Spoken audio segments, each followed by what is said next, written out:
But that's not our last superstar, ladies and gentlemen.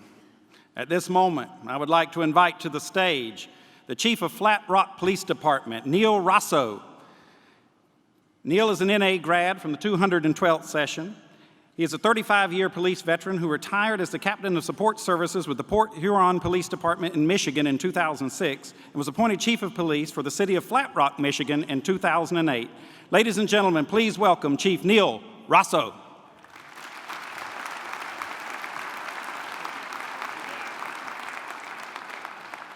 Oh, boy. They make me follow Shaquille O'Neal. You have to be kidding me. They didn't tell me that. I can't tell you what a privilege it always is to be able to address and talk to police officers. But I really want to stress the honor that I feel to be talking to a group of colleagues, graduates, friends, who has one of the most prized police possession they own is a brick painted yellow. What I want you to do today, in the next 5 or 10 minutes that I'm here, I want you to stop and think back. Try to remember the passion that you had in your heart that helped you make a decision to enter this wonderful, noble profession.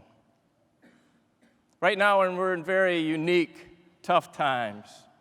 Our budgets are being cut. I don't care what state you are in, they are being cut. In Michigan, they are killing us.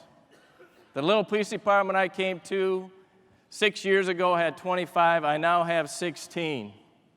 And they expect me to do what? Provide the same services. The politicians attack us. Our community attacks us. I've been doing this for 35 years, and I suddenly became overpaid and overbenefited. And we still face the same adversaries that we have faced forever. But we still answer the call. We still run towards danger. And we continue to be courageous, selfless, and pay the ultimate price for the communities that we serve. So I want to take a minute and I want to have you step back and remember. Remember when you decided to come to this job. Remember how good it felt to go to that academy. How good it felt to put that uniform on. I looked like a UPS driver, but I was proud. How about when you took your oath of office and how good that made you feel? Remember the first time you put on that uniform. I'm still proud of it today. I've been wearing it for 35 years, and I've been blessed to be able to do that. Remember what you still like about this job. Let this conference be a professional jumpstart, like Paul said. This is an incredible network of people. We have something in common. We share the very unique experience of attending the FBI National Academy. We as law enforcement officers devote our lives to the protection of others, and we do that voluntarily. No one gets drafted into policing. We all choose this. We all choose it. And it's normally under very negative community perception. We are the umpires. We are the referees in the game of life. And no one likes people that make them follow the rules in sport or in life. Few of us become this job. For me, it was like a calling. I don't mean to be real emotional about it, but it was like gum I could not get off my shoe. I cannot tell you today at what point in my life I decided to become a police officer. And try to remember this, at least for a moment of your day, that we are an incredible, noble profession. Every day you go to work, you're willing to die or seriously injured. Now, as a good Dr. Weitzel said, while I'm willing to, I don't want to, because if they were loading a bus to the afterlife in that parking lot, I would not be running to the front of the line. Anyone would die for their family. I've been blessed with 3 boys. They're adults now. The place that I did the majority of my career is Port Huron, Michigan, which is on the east side of the state. And if you're from Michigan, we carry a map everywhere we go. It is right there. And you will mock me, but if I see you later today, you'll know where I'm from. Lake Huron is there, large body of fresh water. The eastern side of the city has one of the fastest, coldest moving rivers in the world, and is split in the middle by fresh water. Now, I need to preface this by the fact that in the swimming world, I am a sinker. I am a sinker. If I'm not using both of my hands and both of my legs, and I'm in fresh water, I will sink to the bottom. But if any of those three boys, when they were about that high, would have fallen into water over my head, what would I have done? I would have jumped in, because that's what a daddy does for his boys. He jumps in. What's incredible and what's noble about what we do for a living is we're willing to do the same thing we do for our family for people that we have never met, people that we may have even arrested. I always say if two gangs are in a shootout, we shouldn't run to their aid. We should be on our PA going, front sight, trigger pull, use cover. I want to share an email I got on 9/11. I have a colleague that I taught community college with for a long time. I was adjunct, he was full-time. Whenever we taught together at night, we would go out and have adult beverages and solve the problems of the world. He knew what I did for a living. I'd been there 15 or 16 years when the Twin Towers were attacked. And he sent me an email, let me paraphrase it as best I can. The email said this. It said, Neal, I am so sorry. I'm so sorry. I never realized what you did for a living. He said it was the most incredible, courageous, brave thing I saw in my life. When people were jumping off those towers because they're afraid to burn, and when everyone was fleeing out of that building, he said, people that dressed like you were running in. And the most important thing he said in that email was this: they're running in, and they never looked back. Because those 72 warriors that died in those Twin Towers and the warriors that have died since from the effects of this, they didn't decide on 9/11 to run into a burning building. They decided it when they took that oath. They decided when they took that oath. That was a very tragic day.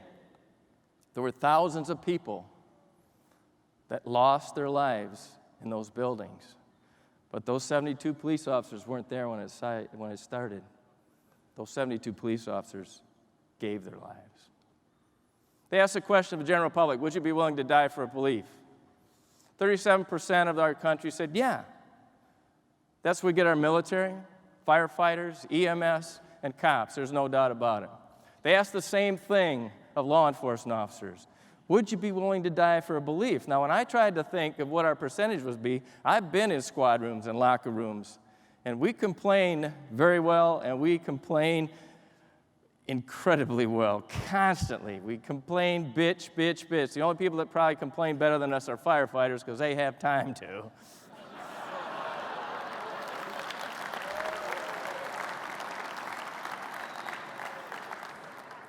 But they ask cops, man, my house will burn down someday.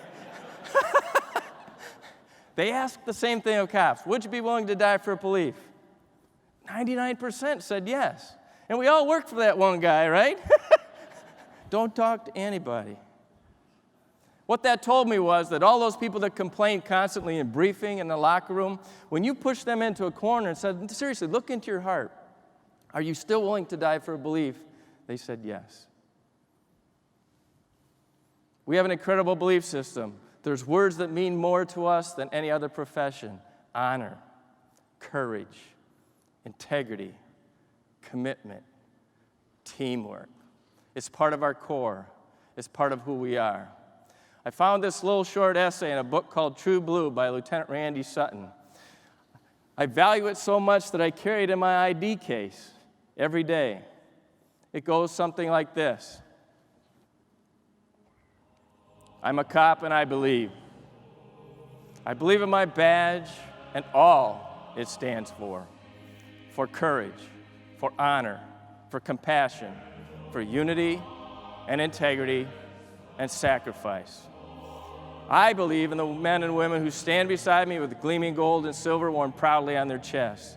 I know of their triumphs, and I know their pain. For cruelty and violence are the acid that corrodes our souls, and it is belief alone that can shield us from being consumed. Our purpose and our destinies lie in the protection of others. I believe that cops are warriors. They are soldiers in one sense because combat is very real and very personal and never far from the reality. But cops are much more. They're peacemakers, and their courage is tempered by their compassion. Every cop knows that each day may be his or her last. They know that violence may take them, and they may fall, and yet they go on. They go on because of belief. Belief in something greater than themselves. They believe in justice. Noble words? You bet they are. And I'm proud to say them, for I'm a cop, and I believe. Justice is not a hypothetical theory to a cop, nor is it a concept open to debate. It is as real and as visceral as the mournful sound of taps when another uniform-clad body is laid to rest. It is something to be fought for, and if necessary, to die for. Yes, I'm a cop, and I believe. I believe that when my career is over, and I no longer shoulder the burdens of my profession, I will look back with pride. Pride in myself, and in the knowledge that I did my best. Pride in my brothers and sisters for continuing on, and most of all, pride in my badge and for what it stands for. I'm a cop, and this is what I believe. As you leave here, use this conference and these people that are here as a jump start on your career. And hell, just don't use it on your career. Go back to your houses and your departments and give them a jump start. Take a moment to remember. Remember why you came. Remember that passion. And most of all, remember why you stay. Be a leader. Make us the profession we think we are and that we truly want to be. Those of us who maintain a dangerous lifestyle will experience fear and anxiety, but to do so allows us to join a fraternity of those who since the beginning of time have endured the same arousal, the same questions, the same uncomfortable viscera, and the same self-examination. They endured, we endure. It is the cost of the privilege of such company. The privilege of company of warriors who for 2,500 years have protected the most vulnerable people in our community. We are simply just on the end of that. There's a reason our badge is shaped like a shield. When you go back to your agencies, I want you to do me a favor. If you begin for a moment to doubt the nobility of our profession or the importance that you play in your community, go to someplace quiet, close your eyes, and imagine that you're at the National Law Enforcement Officer Memorial and you're by a panel that contains one of those names that were read earlier, or the name of a friend or a colleague or someone who worked in a department next to you. And then I want you to listen. Listen. Listen as their souls tell you, thank you. Thank you for what you do. Thank you for watching my family when I no longer can. Thank you for protecting the community. Let them enrich you. Let them encourage you. And doubt no more that you are the champions and the warriors for the members of the community that cannot protect themselves. People that have come before and the most vulnerable now. Because if you do this job properly, there's nothing, absolutely nothing more noble, more courageous, or more honorable you can do with your life. Thank you. My pleasure.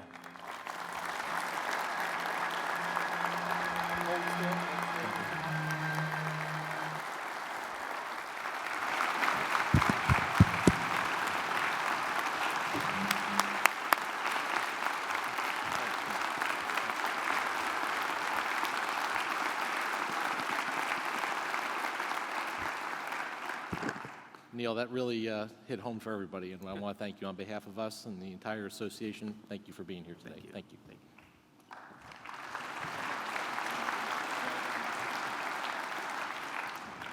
Ladies and gentlemen, that is indeed the only man who could follow Shaquille O'Neal and bring you to your feet, Neal Rossow.